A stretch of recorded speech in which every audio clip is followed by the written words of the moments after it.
Today is Friday, We're going to Robinson. January 25th. 25th. 25,000. Thank you. Nine. So, kagigising ko lang, panggabi kasi ako so I sleep at the afternoon, and then gigising ako ng mga gantong oras, then around 7 or 8 pagtulog ako ulit. Pero since last day of work mamaya, okay lang magpuyat, pupunta tayo sa Robinsons and we'll go to Daiso to check some pantry or ref organizers. I've been watching Marie Kondo and also Mommy V via Austria, and I was inspired by them to organize our space at home. So let's see kung ano makikita natin. Samahan nyo kami and I'll share the prices also para kung interested kayo na mag-organize, you would know where to buy and how much you'd spend for it. So later, we'll see you again. Bye-bye! Hi! We're in Robinson and now we're gonna eat first before we go to time zone. We're not gonna go to time zone yet. We're not gonna go to time zone yet. We're gonna eat first. And we're also going to Daiso to buy some stuff. Daiso? Yes, Daiso Japan. How about you, little boy? Where are you going? Say hi, guys. Hi. No, but I want a TV there. You want a TV? Yes. Okay. Say, Why? What are you going to buy? Yes. What are you going to buy? TV. Hello, guys. Now we're gonna eat our food, and then it looks so yummy. And we got katsu and we got chicken. And what is this now? katsu and chicken and red iced tea How about and pepper beef. So there. So the kids will share this meal. Ako makikisundot na lang kasi nagda-diet tayo today. So there. Kain muna kami. Kain, guys.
We're back home. Hindi na kami masyado nakapag-vlog sa mall kasi kasama namin yung mga bata, ang gulo. Pero we only went to two places, Daiso to buy the organizers. And ito ang co-host ko today. Say hi! hi? Okay, so I'll show you. Mag-haul ako ng mga nabili namin sa Daiso. Tapos nagpunta din kami sa Handyman. Maraming naka-sale ng mga cereal containers, mga baunan. Babalikan namin yun sa weekend. It's until January 31st. Handyman sale, 30 up to 50% off. Super okay na mga deals. Hindi na namin masyadong natignan lahat kasi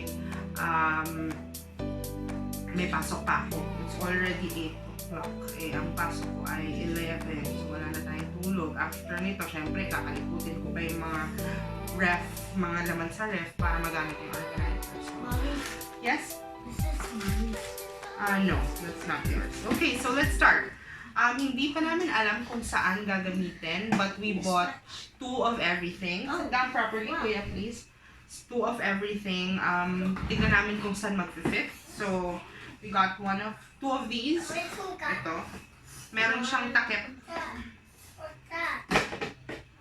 There. So, pang shoes talaga siya. Pero feeling ko marami akong malalagay dito. Pwede ko siguro hindi na lang siya takpan para mapupull out ko pa rin siya pag kailangan ko. Yes? Yeah, but I think I wouldn't use the lid. The flower. Yeah. So, ito pa yung isa niya. So, dalawa sila. And then, this one. This is for pasta, pero bumili ako for our spoon and fork kasi yung lalagyanan namin hindi na nasasara. So, ito maganda kasi sealed siya talaga.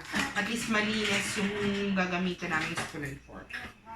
So, everything I bought pala is 88 pesos each. Everything, 88 pesos. So, ito. Ito, ref organizer na to. Slim. So, I bought 2. 88 each. Siguro pwede to sa drinks. We'll see. We'll see later kung anong mag-fit. And then, ito. Medyo nang hinayang ako kasi 88 din siya isa. Mas maliit lang. Pero kailangan mo kasi siya sa ref. Yung mga maliliit na mga gamit mo sa ref. At least you'll have something to use para gawing lalagyanan. So, you can siguro maliliit na butter, ketchup, sachet, yung mga iniipon-ipon na galing McDo, Jollibee, yan, pwede natin ilagay dito. Yung mga ano din, pang, anong tawag doon? Pasta. No. When you have cough, the Ventolin, nebulizer. So, the Ventolin for the nebulizer, I have that in my ref also for my kids. So, pwede ko rin siya ilagay dito para hindi ko siya mami-misplace. So, next. How about that? Whoa.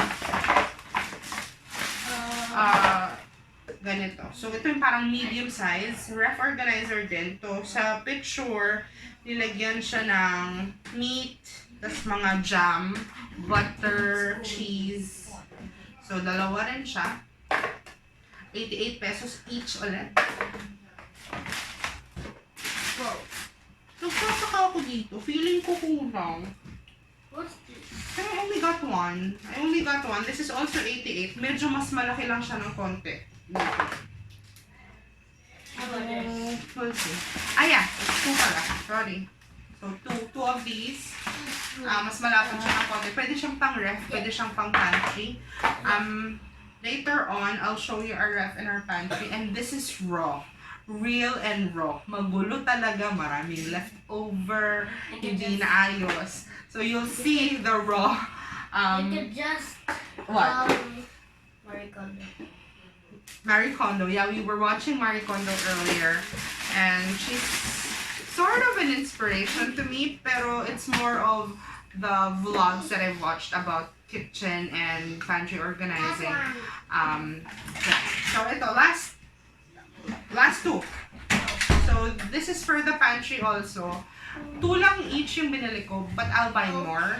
I just wanna check kung ano yung magagamit ko, kung ano yung kakailanganin ko. So, this is also 88 pesos each. Siguro pang mga chips to. Chips, mga baon. Tapos, ililabel ko na lang siya para madali makita. And then last, last meron pa walang dalawa. So, ito. Hindi ko alam kung sakto siya. Pero I'm sure magagamit ko. So, ito. Stand siya. So, see. So, pwede ko maglagay ng mga bagay sa taas. Tapos, yung space sa ilalim, ma-free up pa siya. So, parang magkakaroon ka ng extra storage. So, I got this for 88 pesos also. And then, yes? It's like a table. Yeah. And then I got freezer bags. Unlike the usual ref organizing hacks, I do not need to open it. So unlike the usual ref organizing hacks, hindi ako gagamit ng mga containers. More of Ziploc. Kasi mas space saving siya. Mas stack ko siya on top of each other. Right. Okay, and tapos, when I buy siguro a kilo of meat, mahihiwalay ko siya. So, I can just, you know, pull out whatever I will need to cook. So, that is it for our haul. Si Kuya bored na. Halata niyo. Are you bored? No, Can you tell them how you feel right now? I feel happy for the food. For the food. What did you eat today? Chicken. And cuts. Okay. Pero hindi lang ang happy. He came from school and I think he's tired already. So, papahinga na kami in a bit. Oh yeah, he got stars. So, maybe, just maybe he'll get a reward tomorrow. It depends on his behavior tonight and tomorrow. So, that's it for our haul, guys. Hindi ko pa sure kung isasama ko yung before and after nung ref dito sa vlog na to. I might. And then we're gonna show Yes, we're gonna show our ref. it's kind of messy.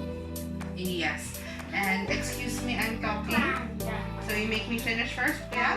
Yeah? Is that okay? Okay. So, yeah. So we'll just do another vlog siguro. If this vlog is long na. We'll if it's not, then we'll add the before and after of our ref. That's it. Medyo lutang na ako, wala pong tulong. So, hello guys, I'm back. So this is the before view of our ref. Puro talaga to ha, wala kaming inayos dyan. At walang laman kasi bukas pa ang grocery day namin. So konting-konti lang aayusin ko. May mga tira-tira pa ng mga mayo, may tikoy, kung ano-anong kaguluhan. So aayusin ko na siya using the organizers. And then pagka-grocery namin, mabubusog na yan siya. You'll see it after grocery and after the organizing step. So this is the freezer. Syempre, magulo din. At madumi pa. So yeah, I freeze bread. Kasi it lasts longer. Hindi siya inaamag. So it's really a lifesaver. Please, freeze bread. So may mga pa-face mask tayo dyan. Kung ano-anong mga tira-tira. So that's our freezer. Okay.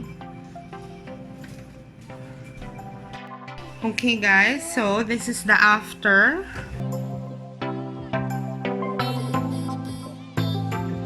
Shanan! Bongga! So, walang laman eh. Pero bukas dagdagan natin. Dito yung mga snacks. Magbabago pa yan, depende sa laman. Mga snacks. Tapos ito yung mga drinks. Madaming Viva Light kasi yung bunso ko nag LBM last time. Tapos ito yung mga palaman, jam and cheese and stuff. Tapos ito naman, wala pa siyang laman. Bigay lang na tikoy, leftover na burger. Whopper din yun. Yes, Whopper. Tapos ito yung mga fruits and ito boiled egg. Binabaon ko yan sa office. Tapos salted egg. How about this? This is for the mga gamot. Tapos ito honey. I give my sons honey, a teaspoon of honey at least once a day. Pag inuubos sila, I do it twice a day. Tapos dito ko na nilagay mga water sa door na ng ref. Bibili pa ako ng mga bagong mga water containers. Gusto ko uniform siya. Ito bagoong tsaka natirang soup. Hindi ko alam kung saan ko ilalagay. Bukas ayusin ko pa to. So it's already 8:30 and my work starts at 11. So I didn't have time to do the freezer and the pantry anymore, but so far so good, I think. You'll see more of the progress in my next vlogs. So that is it. Thank you for watching, guys. Bye. Oh, you thank them. Look. Bye. Say bye-bye. Bye bye. Bye bye. Look, Tom. Say bye. Say hit like. Look at the camera. Say hit like. Bye. Subscribe. Bye. And show them your Benten. So ito siya. Ang kanyang pantulog ay Benten pajama. I got this from Shopee. Maganda siya. Super lambot. I got this from Shopee for only 65 pesos. Bongga na. Sige. So, that's it. So, bye guys!